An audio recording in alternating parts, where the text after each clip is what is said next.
everybody to 2023 Warhawk Football Media Day. Coach Brindle, if you could just start off with a statement about the season outlook really quickly, and then we'll open it up for questions right away.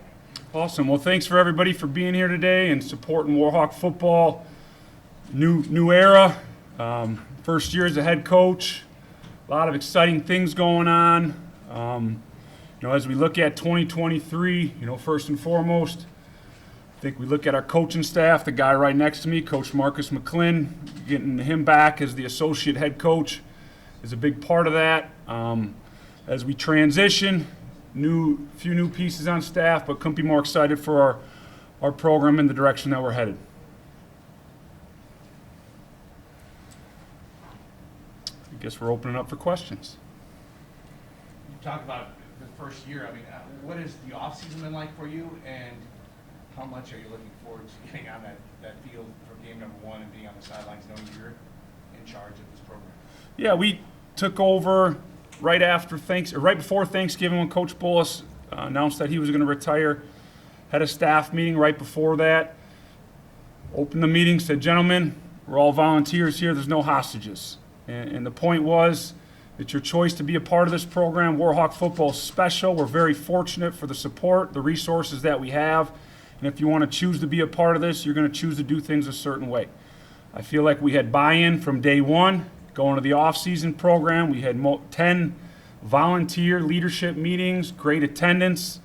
But from that first meeting before Thanksgiving in 2022, we set the standard and we started working every day intently at trying to find a way to get this thing better, get us better, and be the best football program that we could be come fall of 2023. Now that it's your program, have you had a problem with delegation to some of the other coaches, or have you really wanted to jump into a lot of things that are going on, or have you had to kind of put the trust in the coaches to do their things and then just check in with them? How has that worked, that hierarchy worked on down now that you're the guy?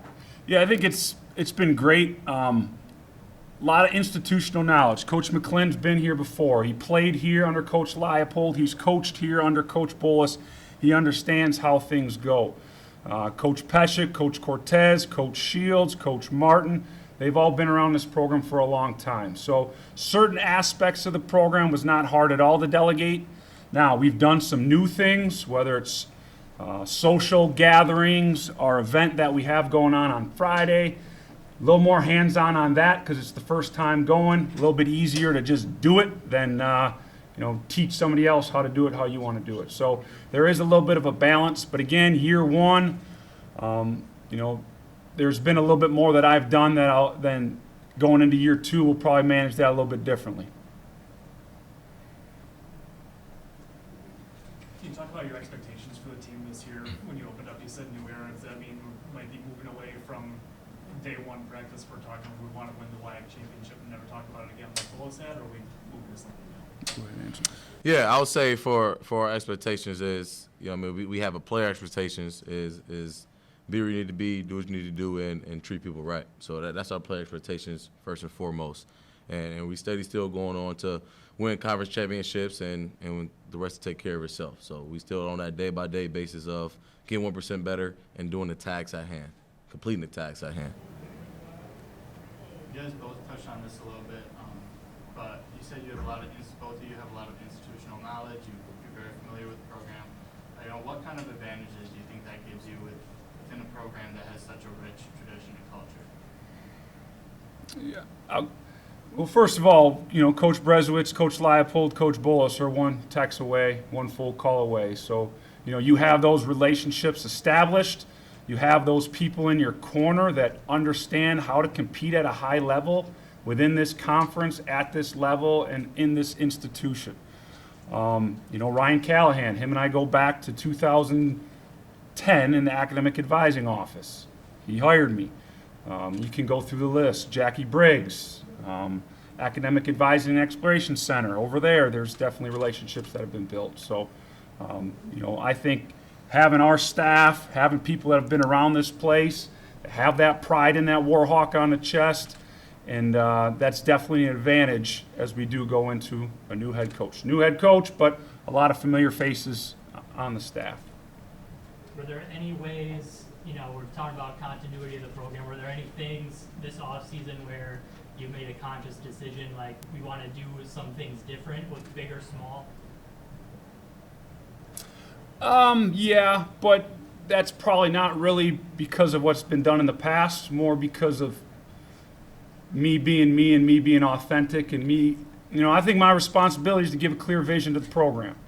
You know, set the tone, watch people, set the standards, but then let the people go.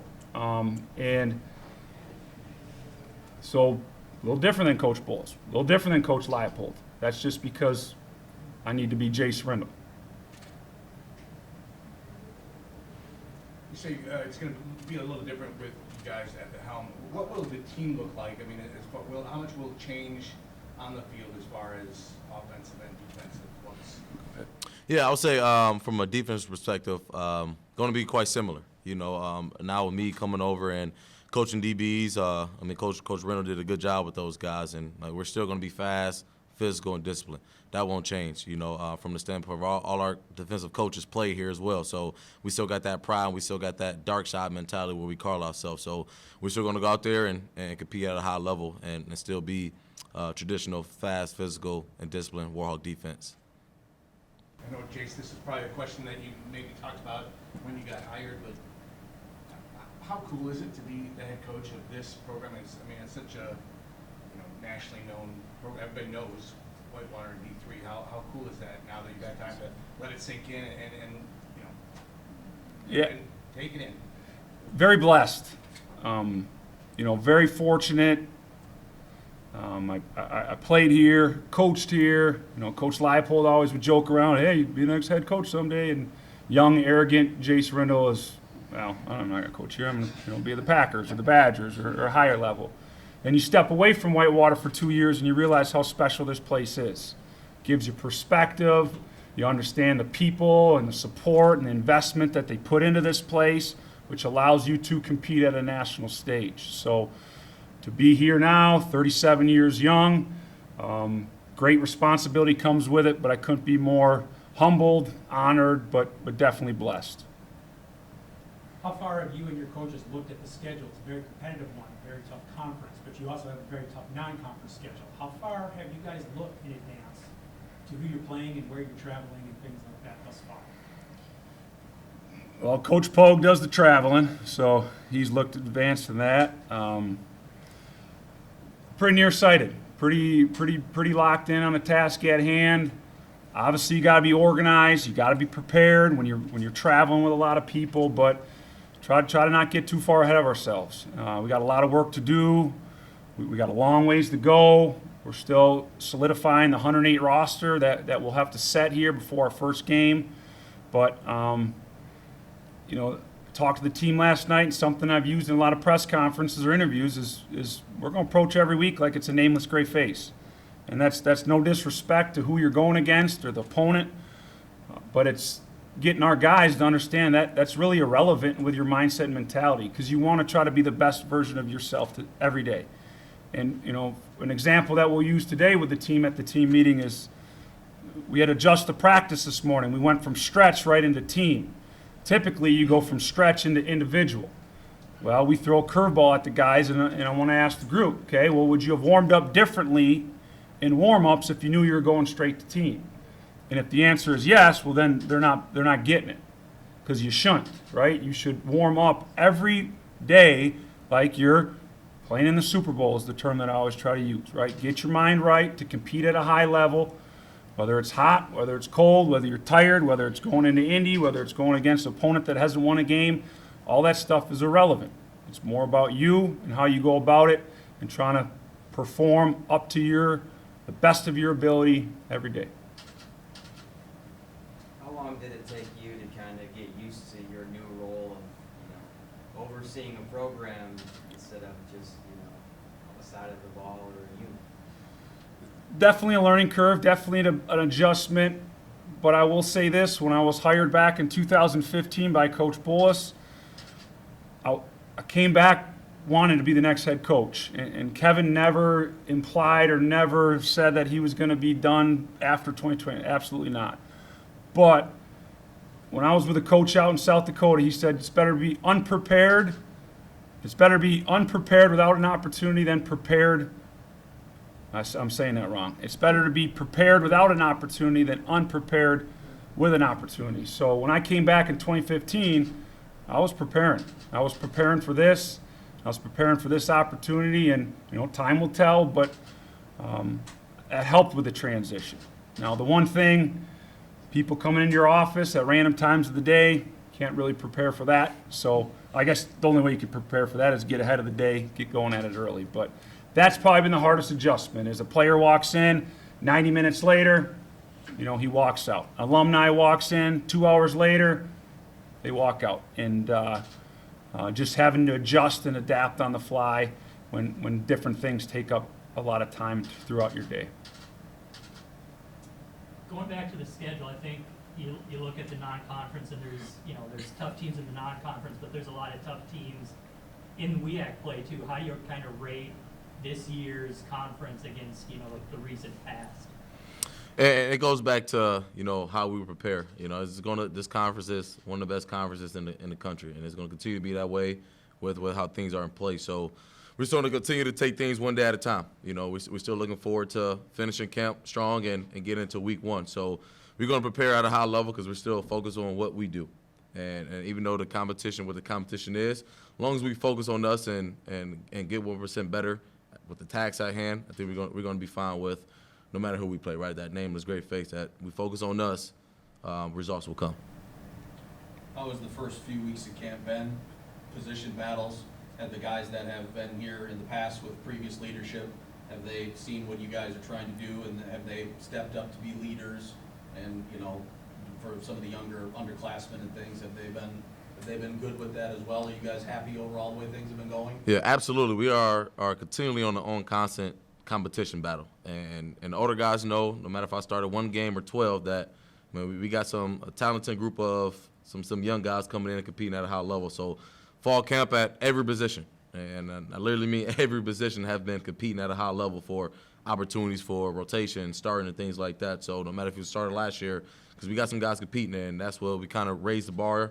I wanted to continue to raise the bar to that standard that, don't get comfortable. Don't get complacent that. But fall camp has been offense and defense. It's been a battle both days where, both sides are clicking on a high cylinder. I guess a follow-up to that then, does it matter how many years the guys have been in the program? Are there guys that here in their first year, if they're working their tail off and they're all performing in the week of practice for preparation, are they going to get their name called on Saturdays, and it doesn't matter whether it's your first year or your 4th year? Or are you guys looking for the best possible guy out there, or does that mean anything how many years you've been in the building? For a guy to play, you got to trust him. So it first starts with, are you doing your job? Are you taking coaching? Are you where you're supposed to be? Okay, all right, they're doing it in practice. All right, we trust them. Okay, now are they producing? Are they making plays once they're out there? So that's kind of how we look at it as we evaluate who's going to get a lot of those snaps on a game or a game day. But, it's a team sport, so just because you're super talented and you can run fast and jump high doesn't mean you can be a great football player and help us as a team. It's about getting 11 guys working together, buying into the roles, and, to get on the field, we got to trust you, and then you got to produce. You're a couple weeks away from your opener. First time you'll be running out on the field as the head coach. Have you kind of thought about that and maybe channeling your emotions, because obviously this is what you dreamed of?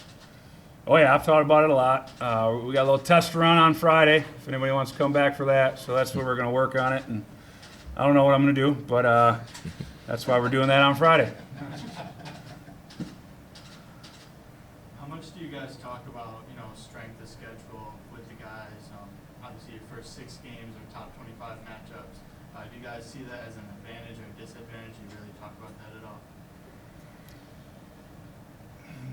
Yesterday, maybe the first time brought it up. Mm-hmm. And we didn't even get deep. We were just defining the nameless gray face and that approach. And that was the only reason that the game got brought up, I guess. But it's what it is. I'm a very competitive individual. I have extremely high standards for myself. no fan or critic could put a higher expectation on Jace Brindle than me. So to shy away or think that because a team's got a record or a ranking, I don't even know what the rankings are. I don't even know what we're ranked, and that's just how I think about things. But let's go, right? And that, again, all respect to everybody, and I'm not trying to be arrogant at all. It's just the nature of being a competitor. And wherever we got to play, we got to have 10 games. That's an extremely big challenge for our program to be able to find 3 non-conference games. So, another blessing, Coach Bullis was able to have a full schedule. When I took over, I didn't have to worry about games for 2023, and that was a huge blessing. One less thing to have to worry about. But, we got a heck of a matchup, our first game in Ohio against John Carroll, and we'll take it day by day till we get there, and then we'll approach the next week when we get to that Sunday of our preparation. Coach McGlynn, can you talk a little bit about the offense this year? A lot of position players have graduated and are gone. Do we have any expectations of who could potentially be stepping up, being QB1, being the top receiver that we might see make game-winning catch against the Iron? Yeah, we saw. We know the 3 quarterbacks that was going into fall camp that was competing. So those guys are still competing at a high level. Truly, truly talented kids. So and leaders as well. So and that's what you want, driven that offense. And the running back room got some depth as well. We know Tamir Thomas that came back, got some carries last year. Mikhail Horn, those 2 guys, and at the receiver position, got some talented guys coming back as well. We know Tommy Coates, who played last year, Stephen Hine, and we got some guys stepping up that is some depth in that room. Tight end as well. We got some tight ends that can really, really, really dynamic for us. In the O-line position, and that's one position that's the hold down the offensive group. Coach Shields doing a great job with those guys, and we got some guys, some leaders, and that's a bigger part of some leaders in competition. So when you got that iron sharpen iron, and we got that in our own position group. What goes into evaluating a quarterback, your quarterback competition after you lose a guy like Evan, who was an important part of the team last year? What kind of goes into evaluating who you got at the quarterback position this year? I would say the quarterback position is the most unique position in all of sports. The way that individual can influence a team or influence his teammates is by none more dramatic than probably any other position in sports. So how do his teammates respond to him, right? What's the rhythm? What's the timing? The decision-making process. You get off schedule. You get flustered. Do you make a good decision? Do you make a risky decision? Can you understand situational football? When to tuck it and run, keep the ball in bounds, or maybe throw it out of bounds and save the clock. So there's a lot of different dynamics that go into that. How do you command the field? What's your poise at the line of scrimmage when the play clock's ticking down? Receiver drops a ball. How do you lead them? How do you support them? You throw an interception. Do you go to the sideline throwing your helmet, or are you there to lift your teammates up and get us ready for that next snap? So I think the 3 guys that we've talked about, Jason Sinetti, Jackson Christ, and Alec Ogden, have all really bought into what Coach Peshek's teaching, and it's going to be a heck of a hard decision for us to make as we get ready for that John Carroll game.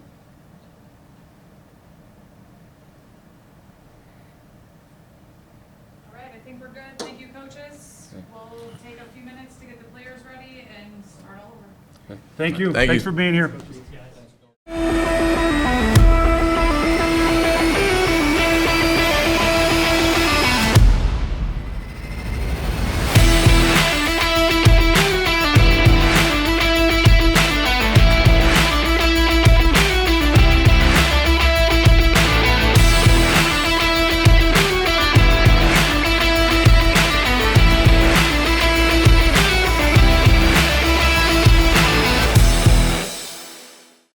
Matt checking in to see how Sam is doing on his project, and it's getting close to exporting now, the final step in the process.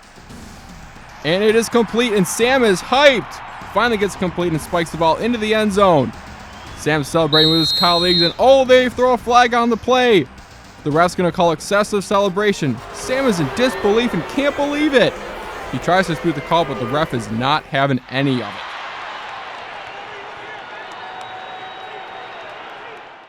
Welcome to Jitters Coffee House. Located on the first floor of the Wells Towers, Jitters is a student-run coffee lounge and offers a variety of coffee and ice cream-based drinks and is home to many entertaining programs, including live music, gamer trivia nights, and other performances. Coordinate your activity by emailing jitters@uww.edu. Jitters is completely run by volunteers who can earn service hours and even receive a free drink during their shift. Stop in tonight at Jitters Coffee House, where fun events and community come together. Here at UW-Whitewater Intramural Sports, we have a motto: a sport for everyone and everyone in a sport. Come on!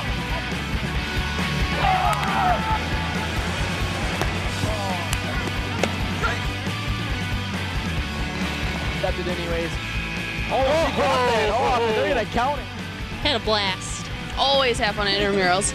Every day we strive to go above and beyond that goal by providing healthy exercise, promoting leisure education, and giving students that competitive atmosphere they are looking for. Yeah.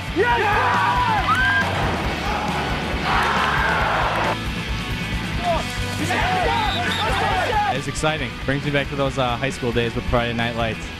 With our 25 different intramural sports offered, we guarantee that we have a sport for you. Go to our website and find your sport today.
All right, we're not gonna ask for an opening statement, we'll jump right into questions. Whoever wants to start, go ahead. Are you this side? You guys are the real TV guys. This for anybody, obviously Jason's coach's first year. How has he been, and how much are you looking forward to him taking over the reins and making it his program, a program that's nationally recognized? It's for any, whoever wants to go first. I could take it. I feel like since he's been a player here and a coach for a while, and he got to see how the previous two head coaches were as coaches, it wasn't like he was just throwing a deer in the headlights. He had some time to prep, and I feel like he's really stepped up and added some flair to the culture, and I feel like the guys are all behind him, 10 toes, ready to go for the season. Anybody want to add to that? I'd say also just being a younger head coach too, with a younger team compared to years past. I think that just brings a different level of just where the team's at and just the competitiveness and what he's doing as a leader relating to us and pushing us every day. With the new season, obviously there are going to be new faces on both sides of the ball, and even more with this season with a couple new additions to the coaching staff as well. So just talk a little bit about how you feel like the team has matched going into this first game.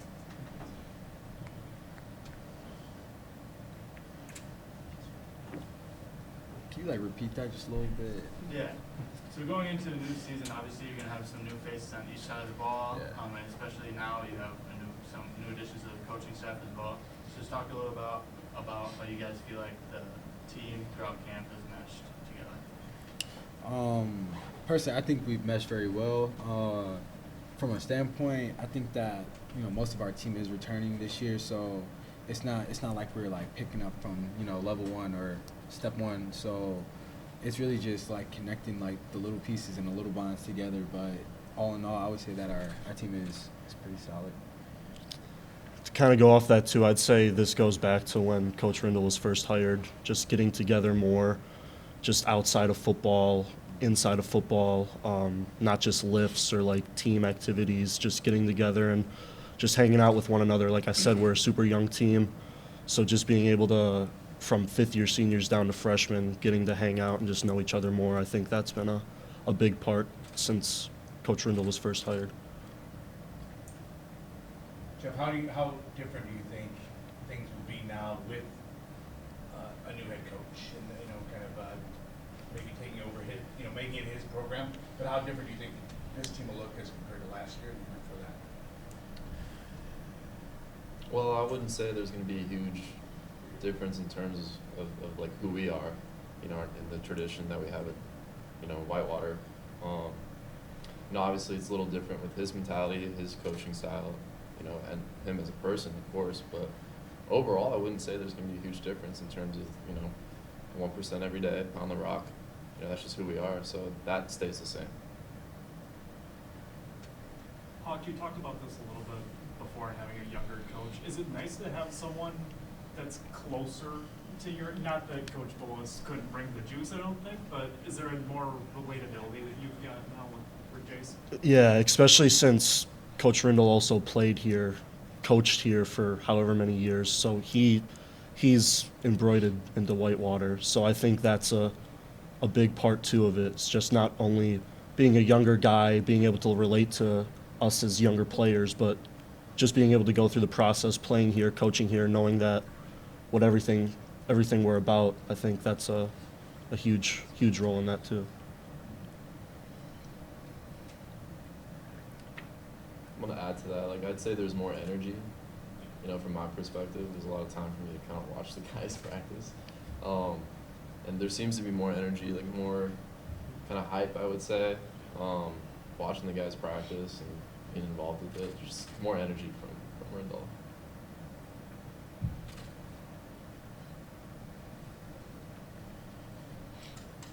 You're a couple, closing in on week one.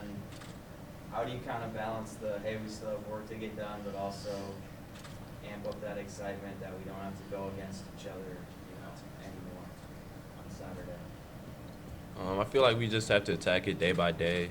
You still have to be aware of, the first game coming up, but I feel like if you look too far ahead, the nerves can start going crazy in your head. You might be thinking too much. So, we like to say 1% every day. Find that 1% that you can get better at, and don't get yourself thinking too far ahead.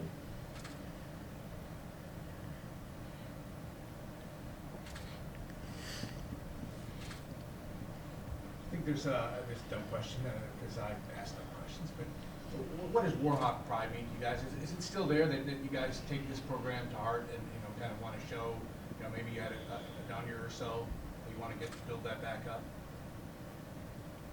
Yeah, I believe there is. Coming to University of Wisconsin-Whitewater and being a part of the Warhawk football team, you already know the past history of, Pound the Rock and, how dominant the team is. So you don't come here thinking that, there's not going to be a tradition. We have our tradition, and it's Warhawk football, Pound the Rock. And like Jeff mentioned, we're still Pound the Rock. We have the same mentality. We're fast, physical, and, we just want to get each other better, and everyone wants to get themselves better. And I feel like with that mindset, it's a growth mindset. We're not going to take steps back. Even if we do make a mistake, it's a learning curve. It's never a failure. It's always taking a step forward and getting better. And that's the Warhawk mentality right there. We asked the coaches this before too, if they were looking ahead to the calendar or game time. I'll ask the players the same question this way. Are there some games that you guys have marked mentally in your head that you're looking forward to specifically, or how is the approach for game day? Well, I really like to look at it 1 week at a time. I feel like getting ahead of 2-3 weeks down the line is really not going to benefit nobody really, especially yourself. Some people like to take off weeks and stuff like that, mentally check out, but because they're preparing for the next week. But I really don't think that's the best idea. I think that you go all in every single week. So I'm just looking forward to week one. And I would even add to that, with our schedule this year, I feel like looking far ahead, we can't really look over any team. Not that you ever should. I feel like it's really a week-by-week season, and we have to take it like that. And, you know, yeah, there's we have a pretty hefty schedule, but, like, I feel like if you do look ahead at the next game, it's just going to mess you up for the week that's coming up. And you just have to stay locked into what you have now, what's in the present. To go off of that, coaches always say they don't look at the rankings, they don't look at the records, they don't look at anything. Are you guys the same way? I mean, I know you have some free time. Are you diving into any of that, or is it just focused on film study? You don't worry about who they've played, you know, what their record is, how many yards they've had, how many yards they're limiting to. Like, how do you guys not dive into that, or does that just go along with the whole coach philosophy as well of not paying attention to that? I'd say it goes with the coaching philosophy. We take each team as serious as the other. We talked about it last night. Like, doesn't matter who you put in front of us, we'll take them down. So it doesn't matter who we're playing. Each week, each game is just as important as the other. So. No disrespect to any of the other guys, but Hawk Hefner is probably one of the greatest names I've seen in college football. Thank you. Where did Hawk come from? To be honest, I never even asked, never got into it, but I'll say if you've ever met my dad, or you'd understand why he. I'm looking out for your dad as well. Yeah, yeah. You guys have said that the tradition is pound the rock, and it always will be, essentially. Tamir, can you talk a little bit about what it's like to be in the core of running backs at a place where the tradition is pound the rock? I would say it's looking at your predecessors, really. When you have talented running backs like Alex P., Preston Strasburg, Jalen Edmondson, it's not hard to really follow in those shoes, because those dudes are great leaders, great guys, and people that you just in general, want to look up to. So when they teach you about the little intricacies of being, pound the rock and being Warhawk football, it doesn't make it hard to step up and want to, be right after those guys.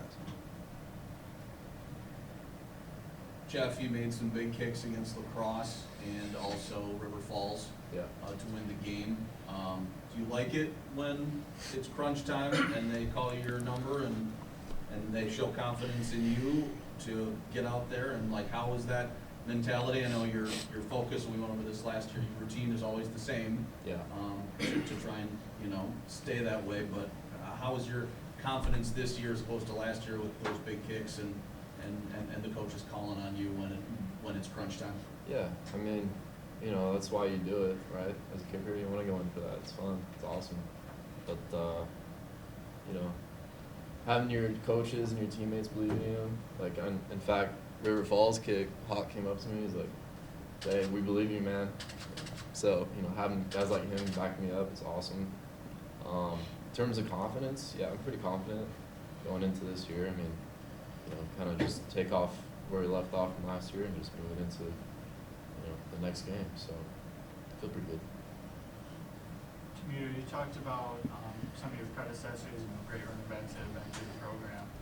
Talk a little bit about, taking that step into a bigger role this year and how you mentally prepare yourself for that. Diving more into the playbook, I would say, once you understand, like, all your run schemes and, what the O-line doing, what the quarterback's looking for and everything, reading the plays becomes so much more easy and, understandable. So looking for the holes and understanding where your blocks are coming from, everything becomes so much more easier. And when I really particularly get it, when I was a freshman, and all those guys telling me, like, understand where your blocks are coming from, I was like, whatever, I'm gonna just run where it's open.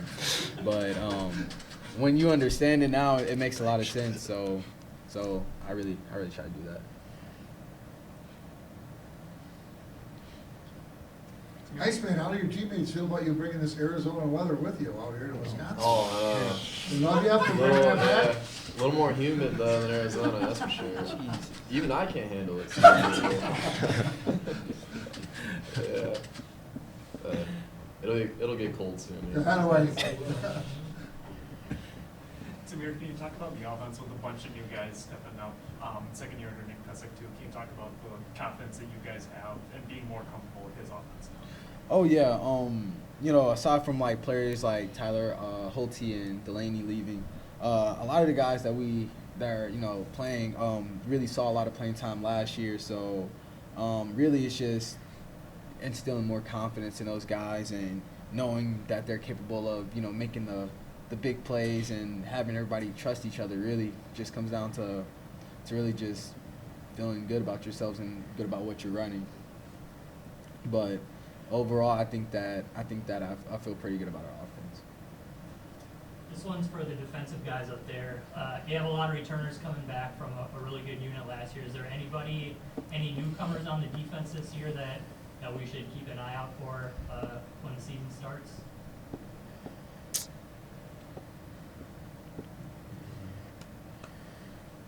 Guess we'll just find out. Yeah, I would say the same. For the D-line, we got a lot of returners coming back, so I feel like we'll be a solid squad, solid defense, as always. All right, I think we're good to go. Thank you for everybody. Thank you, everybody. Thanks, guys. Yep. Thank you, guys.